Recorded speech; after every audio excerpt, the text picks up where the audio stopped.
The owner's eyes moved from Colin to me, and they stayed there. There was something in his expression I couldn't quite read at first. Recognition, yes.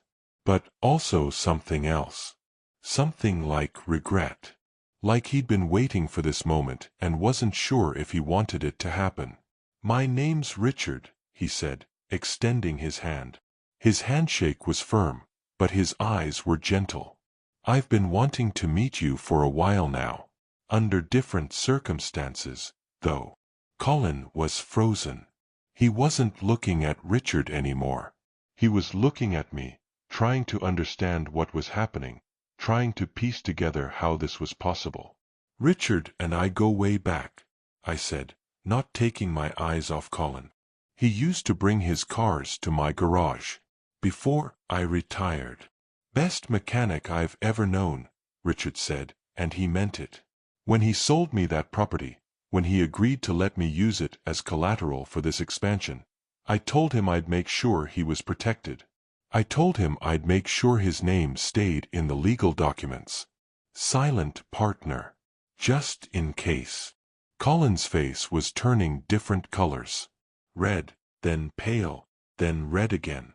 I didn't know. I didn't read." "You didn't read the fine print," Richard finished for him. "That's the problem, isn't it? You just assumed. You saw that garage, saw the deed, saw an opportunity, and you didn't bother to check who actually owned what." Richard turned to look at his employees. Everyone was watching now. Every single person in that dealership was watching their boss humiliate his own employee.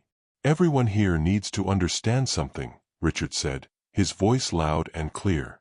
"This company exists because of Randall Keaton. The land it sits on, the funding that started it, the foundation of every deal we've made, it all came from that man. Without him, there would be no Braxton Motors. Without him, Colin would still be looking for his big break." Colin opened his mouth to say something, but Richard held up his hand. "I don't want to hear it. You've had 2 years to do the right thing. 2 years to be honest with your wife's father. 2 years to show some basic respect. Instead, you lied. You used what he gave you in good faith, and you turned it into leverage for yourself. I stood there, watching this happen. I didn't feel angry anymore. I felt something else. I felt sad. Sad for Mara, who was about to have her entire world shaken. Sad for Colin, who was about to understand exactly what he'd thrown away. Sad for the family that was about to fracture even more than it already had. "What do you want me to do?" Colin asked Richard, his voice small now. All the confidence gone. All the arrogance stripped away. Richard looked at me. "That's not my decision to make." He gestured toward me. "That's between you and him." All eyes in the lobby turned to me. I could feel the weight of it, everyone waiting to see what I'd do, what I'd say, whether I'd destroy this man the way he'd tried to destroy my reputation. I could have done it. I could have told Richard to fire him. I could have demanded money. I could have made sure Colin never worked in business again. I had the power, and he knew it. I could see it in his eyes. He was waiting for the hammer to fall. But I'd spent 63 years learning that revenge doesn't fix anything. It just breaks more things. "I don't want anything from you, Colin," I said quietly. "What I want is for you to understand what you did. Not just to me. To Mara. To the life you built together based on lies." His face crumbled. He actually looked like he might cry. "She deserves better," I said. "She deserves a husband who respects her father. She deserves a man who builds his success on honesty, not deception. And she deserves to know the truth about how this company really got started." Richard nodded slowly. "Randall's right. Which is why I'm going to need you to come clean with your wife. All of it. No excuses. And then we're going to figure out what comes next." Colin's hands were shaking. He looked at me one more time, and I saw something in his eyes that hadn't been there before. Shame. Real, crushing shame. "I'm sorry," he whispered. I didn't say anything. I just turned and walked toward the door. As I reached the glass entrance, I heard Richard behind me. "Randall, I meant what I said. You're the reason this company exists. That means something." I nodded. I didn't look back. What happens when Colin goes home to face his wife? What will Mara say when she learns the truth about the garage, about the investor file, about everything? Subscribe now and turn on notifications so you don't miss the next chapter, when a family finally faces the consequences of their choices. Drop a comment below and tell us, would you forgive someone who lied like this? Your thoughts matter. Your story matters. Share it with us. The truth has a way of traveling faster than you'd think. By that evening, my phone rang. It was Mara. She was crying so hard I could barely understand her at first. "Dad," she said between sobs. "Why didn't you tell me?" I sat down in my living room, holding the phone to my ear, listening to my daughter fall apart. "Tell you what, sweetheart? About the garage. About Colin using it as collateral. About everything." Her voice cracked. "He told me what happened today. At the dealership. He told me Richard called your name, and then he just broke down and told me everything. He said you knew. You knew the whole time, and you didn't say anything." "I didn't know until this morning," I said, "when Harold called and mentioned my name being in their investor file." "But Dad," she said, and the pain in her voice cut through me like a blade, "why didn't you check? Why didn't you make sure? Why did you just trust him?" That question hung in the air between us. It was fair. It was angry. It was the question of a daughter who felt like her father had let her down. "Because," I said slowly, "I was waiting for him to do the right thing. I was giving him a chance to be the man I thought he was. And when he didn't take that chance, I let the truth handle itself." "That's not enough," Mara said. "That's not enough, Dad. I'm married to a man who lied to me.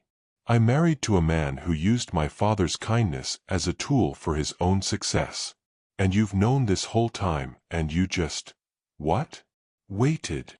I found out this morning," I said. "The same way you found out this evening."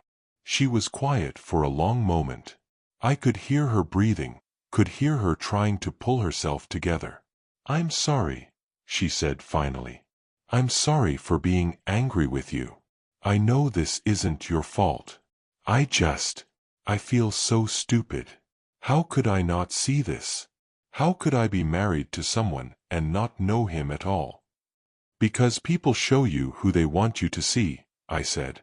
"And sometimes, we believe them because we want to." "What do I do now?" she asked. And she sounded so small, so lost. Like she was a little girl again, asking her father to fix something that was broken. "I don't know, sweetheart," I said honestly. "That's a question only you can answer. But whatever you decide, I'm here. I'll be here." "I know," she said. "I know you will. That's what makes this worse. You were always here, and I was too busy looking at Colin to see it." We talked for another hour. She told me about their marriage, about the little red flags she'd ignored because she was too invested in the idea of their success. She told me about the distance between them, about how she'd felt like she was always trying to prove something to him. She told me things she'd probably been holding inside for years. And I listened. I didn't say I told you so. I didn't say I knew this would happen. I just listened, and I let her talk, and I reminded her that she wasn't alone. "What about you and Richard?" she asked eventually. "What happens with the company now?" "I don't know," I said. "Right now, I'm more concerned about you." "I think I need some time," she said. "I think I need to figure out who I am when I'm not trying to be what Colin wanted me to be." "That's wise." I told her. Take all the time you need. Before we hung up, she said something that made my heart feel a little less heavy. I love you, Dad. I'm sorry it took me so long to remember that was the most important thing. I love you too, kiddo, I said. I always have. That never changed. After we hung up, I sat there in the darkness of my living room, and I thought about everything that had led to this moment. The garage I'd built with my own hands. The deed I'd given as a wedding gift. The lies Colin had told. The distance that had grown between me and my daughter. All of it had come down to this single evening, this moment when everything shifted. The thing about patience is that it's not about waiting for good things to happen. It's about understanding that truth has its own timeline, and all you have to do is live long enough to see it play out. I'd been patient. I'd been quiet. And now, finally, my daughter was starting to see what was real. But the real test was just beginning. Colin's lies hadn't just hurt me. They'd hurt Mara. And fixing that was going to take more than just winning. It was going to take forgiveness, understanding, and a whole lot of healing. That's what comes next, the hard part. Not the victory, but the rebuilding. Subscribe and turn on notifications so you don't miss the final chapter, when a family starts to put the pieces back together. Tell us in the comments, how do you rebuild trust after it's been broken?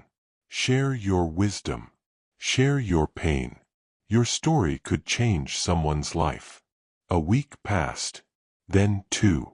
Colin tried to call me twice, but I didn't answer. I didn't have anything to say to him yet. What would I say? That I understood. I didn't. That I forgave him? That wasn't true either.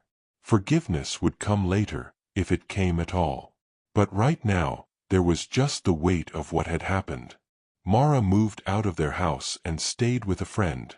She told me she wasn't sure if their marriage was salvageable, and honestly, I wasn't sure either. I'd been married to Elaine for 38 years, and even when things were hard, we talked about it. We didn't lie. We didn't use each other. Colin had done both. What surprised me most was how Richard handled everything. He called me a few days after the dealership incident.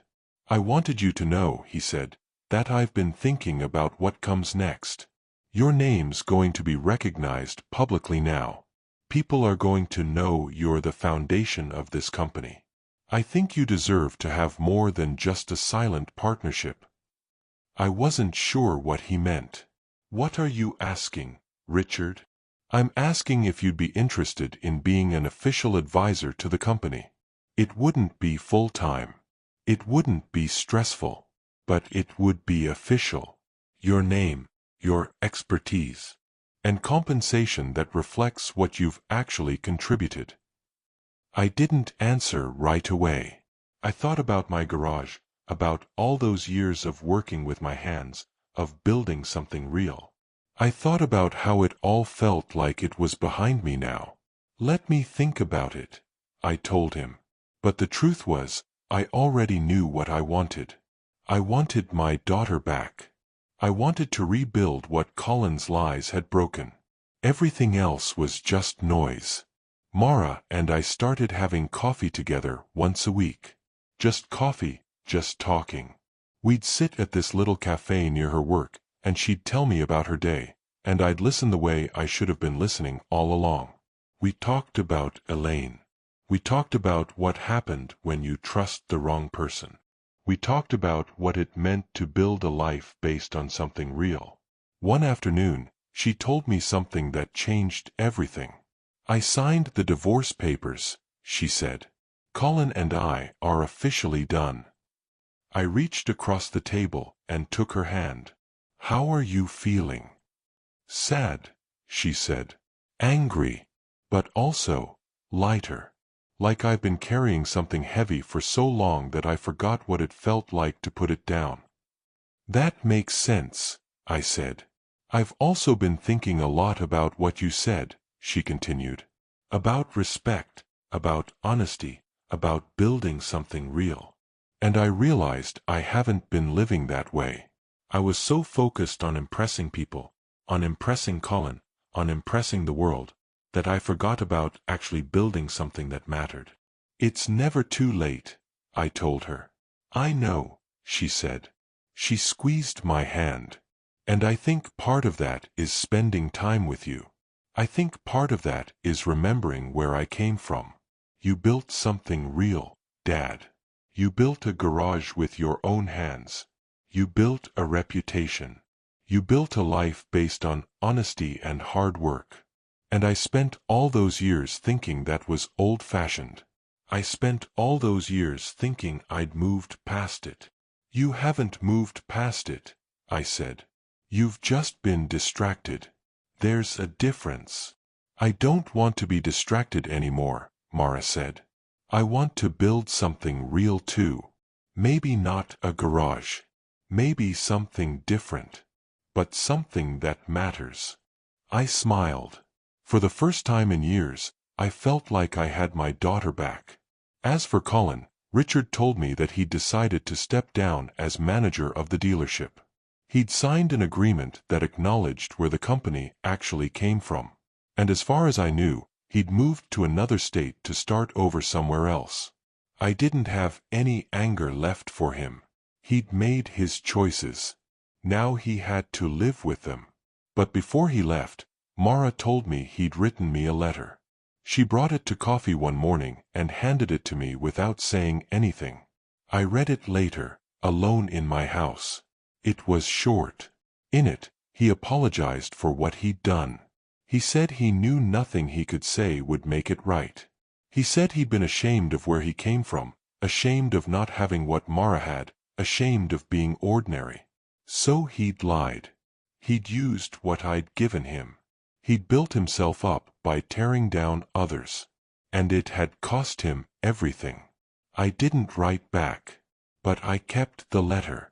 Because it reminded me of something important. Everyone's fighting a battle you don't know about. Colin was fighting shame. He was fighting the belief that he wasn't good enough unless he had more than everyone else. It was a battle he'd lost, and it had taken down everyone around him. But that's what happens when you build on lies instead of foundation. Everything eventually crumbles. The real victory wasn't what happened at that dealership. The real victory was that my daughter and I were talking again. The real victory was that she was learning what I'd tried to teach her all along, that respect and honesty matter more than money and status. That was worth more than any business deal. What happened to you when you discovered someone you loved had lied to you? Did you walk away, or did you try to rebuild? Subscribe and turn on your notifications so you don't miss the final chapter, when I share the most important lesson I've learned from all of this. Your comments matter. Tell your story. Inspire others. You're part of this family now. Life has a funny way of teaching you lessons when you're not looking for them. I'm 63 years old now. I've got more years behind me than ahead of me, and I've learned to be okay with that. Because those years behind me taught me things that matter. The thing about patience is that it's not just about waiting. It's about understanding that the world has its own timing, and sometimes the best thing you can do is trust that timing. I waited. I didn't fight. I didn't demand anything. I just lived my life, stayed honest, and let the truth find its own way to the surface. After everything happened with Colin, I decided to take Richard up on his offer. I became an advisor to Braxton Motors. I don't go to the dealership every day. I don't get caught up in the business side of things. But I'm there when they need me. I look at contracts. I make sure people are being treated fairly. I make sure the foundation stays solid. It feels good to be part of something real again. Mara left her old job. She started her own consulting firm focused on helping small business owners build ethical companies. She said she wanted to make sure other people didn't end up in the same trap she'd been in, chasing success at the expense of everything that actually mattered. I'm proud of her. I've always been proud of her. But now she knows it. We have dinner together twice a week. Sometimes at my house, sometimes at hers. We cook together, and we talk about our lives, and we're building something that matters. A relationship based on honesty, based on respect, based on showing up for each other, not just when it's convenient, but when it matters. I've learned that respect isn't about how much money you make or what title you hold. It's about how you treat people when you think they have nothing left to give you. It's about remembering that every person you meet is fighting a battle you don't know about. It's about choosing honesty even when a lie would be easier. Colin eventually called me. That was 2 months after the dealership incident. I actually answered this time. "Randall," he said, and his voice was different. Not the smug confidence I remembered. Just tired. Just a man trying to figure out what comes next. I wanted to apologize. I know I probably don't deserve forgiveness, but I wanted to try anyway. I listened while he talked. He told me about moving away, about trying to rebuild his life somewhere else, about how he'd finally figured out what he'd thrown away. He asked if I thought he and Mara might ever have a chance to repair things. I told him that wasn't my decision to make. That was between him and Mara. But I told him something else too. "Colin, you made a choice. You chose to use what I gave you as a tool for your own success. You chose to lie. You chose to keep distance between yourself and the people who loved you. And those choices had consequences. But that doesn't mean you can't make different choices now. It just means the ones you made yesterday are going to follow you for a while." He was quiet. Then he said, "I think I finally understand what you meant." "Good," I said. "That's where everything starts. Understanding. I'm sharing this story with you because I want you to understand something important. Life isn't about victory in the moment. It's not about proving people wrong or showing them what you've got. It's about building something that lasts. Something based on honesty. Something based on respect. The quiet ones, the people who don't shout about what they've done, who don't demand recognition, who just show up and do the work, those are the people who change the world. Not through force, but through time, through patience, through understanding that the truth doesn't need defending. It just needs time to walk through the door. When people see you as small, remember that you're not small. You're just different. Your hands might be stained with grease instead of ink. Your office might be a garage instead of a tower. Your success might be measured in honest relationships instead of dollar signs. But that's not less. That's more. That's everything. I spent 40 years fixing engines. I spent those 40 years watching people, learning their stories, understanding what makes people tick. And all of that, every single moment of it, led me to a place where I could stand in a dealership and let the truth speak for itself. So here's what I want you to take away from this. Never underestimate the quiet ones. Never assume that someone doesn't matter because they're not shouting about it. And never, ever forget that the hands that built your foundation might one day be the ones holding your future in balance. Pride blinds, but patience exposes. And in the end, justice doesn't always come with a bang. It often walks in calmly, calls your name, and leaves everyone else speechless. I'm Randall Keaton. I was a mechanic. I'm still a mechanic at heart. And this is my story. If this story moved you, I want you to do something for me. Subscribe to this channel. Turn on your notifications so you never miss another story like this one. Because there are more stories coming. Stories about family, about betrayal, about redemption, about what happens when ordinary people choose to live with integrity in a world that doesn't always reward it. Share your own story in the comments. Tell us about a time when patience paid off for you. Tell us about someone who hurt you and how you rebuilt your life. Tell us about your battles. Because your story matters. Your experience matters. And somewhere out there, someone needs to hear exactly what you've been through. You're not alone in this. You're part of a community now. A community of people who believe that honesty matters, that respect matters, that building something real is worth more than any amount of money or status. Thank you for listening to my story. Thank you for being part of this family. And I'll see you in the next one.